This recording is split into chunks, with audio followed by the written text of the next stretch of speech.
तो ये है मेरा हार सिंगार का पौधा। तो आज हम जानने वाले हैं इस वीडियो में कि अगर आपके हार सिंगार के पौधे पे कलियां नहीं आती हैं, फूल नहीं आते हैं, तो उसके लिए क्या करें। तो ये मेरा एक मीडियम साइज़ के प्लांटर में लगा हुआ है और मैं इसकी आपको हाइट दिखाऊं तो अप्रॉक्स 6 से 6.5 फीट आराम से इसकी हाइट होगी।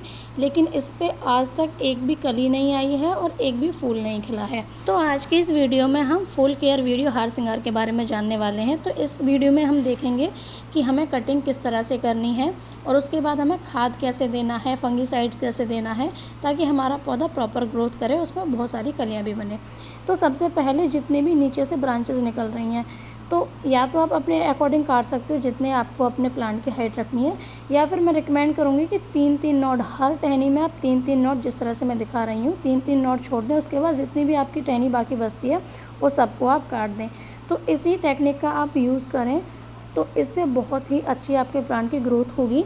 और सबसे अच्छी बात ये होगी कि तीनों नोड मोस्टली ये एक ही साइज़ पे आती हैं, तो आपका पौधा का साइज़ जो रहेगा ऊंचाई में वो सेम रहेगा। तो देखने में वो बहुत अच्छा लगता है और जब ये नई नई ब्रांचेस इसमें से निकलेंगी तो वो बहुत घना और एकदम गोल आकार में आएगा, जो बहुत ही सुंदर देखने में लगेगा। तो आप इस टेक्निक का यूज़ करके भी 3-3 नोड वाले टेक्निक का यूज़ करके भी आप काट सकते हैं। बाकी आप अपने हिसाब से भी, जैसे आपको अपने प्लांट की हाइट रखनी है उस हिसाब से भी आप काट सकते हैं। तो इस तरह से मैंने अपने प्लांट की कटिंग कंप्लीट कर ली है। तो कटिंग कंप्लीट करने के बाद में तो पहले मेरे जो प्लांट की हाइट थी अब वो इतना 6 से 7 फीट तक थी, लेकिन अब आप देख सकते हो कि इसकी हाइट कितनी है। तो मैंने बहुत ही शॉर्ट इसकी हाइट कर दी है।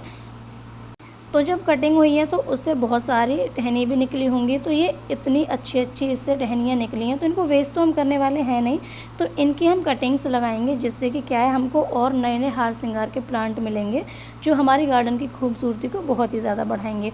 तो आप देख ही सकते हो इस तरह से इसमें कटिंग निकली है, जिनकी थिकनेस भी बहुत अच्छी है, तो अच्छे से ये कटिंग चल जाएंगी और अच्छे से ये ग्रोथ कर जाएंगी। तो फिलहाल इन कटिंग्स को तो रखते हैं साइड में, क्योंकि कटिंग की वीडियो हम अलग वीडियो में बनाने वाले हैं। तो कटिंग के बारे में उस वीडियो में हम बताएंगे। तो अब हमें क्या करना है, हमें लेना है फंगीसाइड। आप कोई भी ले सकते हो, ये नहीं कि आपको ये लेना, बस फंगीसाइड होना चाहिए।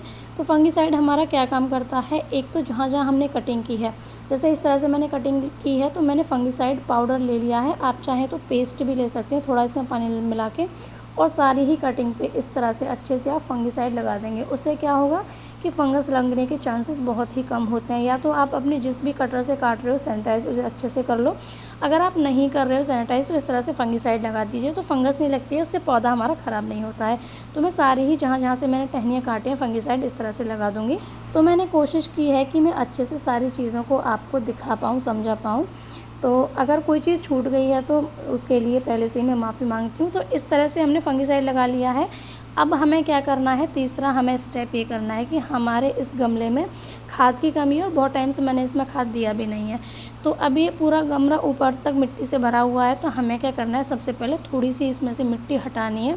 तो इस तरह से मैंने कटर ही ले लिया है, मेरे पास कटर था। तो इस तरह से मिट्टी की खुदाई करके जितनी एक्स्ट्रा मिट्टी हमें गमले में हमें लग रही है कि वो एक्स्ट्रा है, तो सारी मिट्टी को हम हटा देंगे। और मिट्टी को हटाने के बाद इसमें हम ऐड करने वाले हैं खाद। तो सबसे पहले इस प्रोसेस को कंप्लीट करते हैं।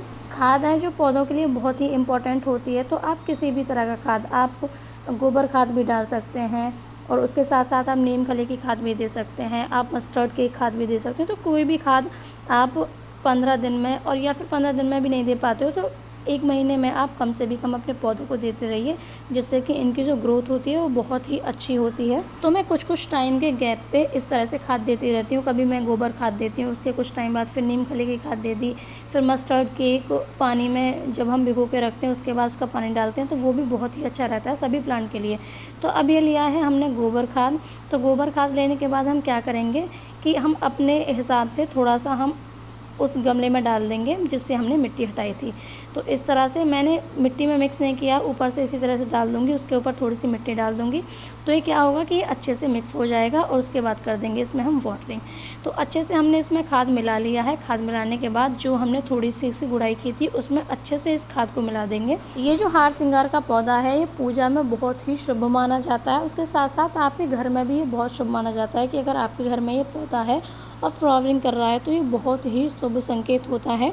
और इसके फूलों की एक ख़ास बात ये है कि रात में इसके फूल खिलते हैं और सुबह में ये अपने आप ही नीचे झड़ जाते हैं और नीचे गिरे हुए फूलों को ही इसकी पूजा में यूज़ किया जाता है। तो बहुत ही सुंदर फ्लावरिंग करता है ये। तो हमारी ये सारी प्रोसेस हो चुकी है कंप्लीट। तो अब हम इसमें करने वाले हैं वाटरिंग। प्रॉपर अच्छे से वाटरिंग आप कर दो इसमें। उसके बाद हमें एक स्टेप और करना है, जो लास्ट स्टेप है कि हम थोड़ा सा लेंगे एक मग में पानी, उसमें जो फंगीसाइड हमने आपको थोड़ी देर पहले दिखाया था वही फंगीसाइड थोड़ा सा ऐड करेंगे, 1 से 1.5 चम्मच हम ऐड करेंगे और उसको लेने के बाद किसी भी स्प्रे बॉटल में आप भर लीजिए। तो हमारे पास एक छोटी स्प्रे बोतल है, तो इसमें हमने इस फंगीसाइड को भर लिया है। अब हम क्या करेंगे, इस पूरे ही प्लांट पे हम इससे स्प्रे कर देंगे। और ये ही नहीं, आपके पास जो भी फ्लावरिंग प्लांट है आप सारे पे ही इसकी स्प्रे कर सकते हो। तो इससे क्या होगा कि जितने भी कीड़े मकोड़े हैं वो आपके प्लांट पे नहीं लगे। तो इसका रिजल्ट हम देखेंगे अगली वीडियो में। तो कैसी लगी आपको मेरी ये वीडियो कमेंट करके ज़रूर बताइएगा।